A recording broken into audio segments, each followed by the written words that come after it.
7 నెలలు అసాధ్యమైన పనులన్నీ కూడా చేసుకుంటూ వచ్చాం. నేను కూటమి ఎన్డీఏ ఎలక్షన్ మేనిఫెస్టోలో నేను చాలా స్పష్టంగా చెప్పాను. ఏదైతే ఎలక్షన్ మేనిఫెస్టోలో చేసిన పనులన్నీ కూడా చెప్పిన అన్నీ కూడా ఒకటి చేసుకుంటూ వచ్చాం. అమరావతి ఏకైక రాజధానిని చెప్పాం. అమరావతికి 15,000 కోట్ల రూపాయలు కేంద్రం ఈఏపీ ప్రాజెక్టుల ద్వారా డబ్బులు ఇప్పించారు. అదే సమయంలో అవన్నీ కూడా గ్రౌండ్ అయ్యే పరిస్థితికి వచ్చింది.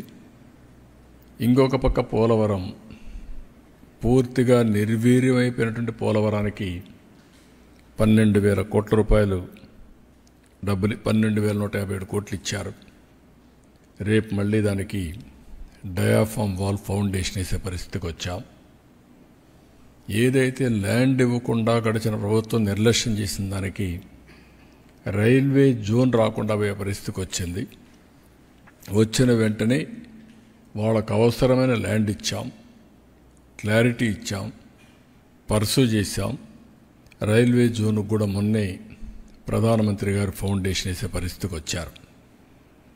ఇలాంటి మీరు చూసినప్పుడు ఎప్పుడూ జరగని పనులన్నీ కూడా మనం చేసుకుంటూ వచ్చాం.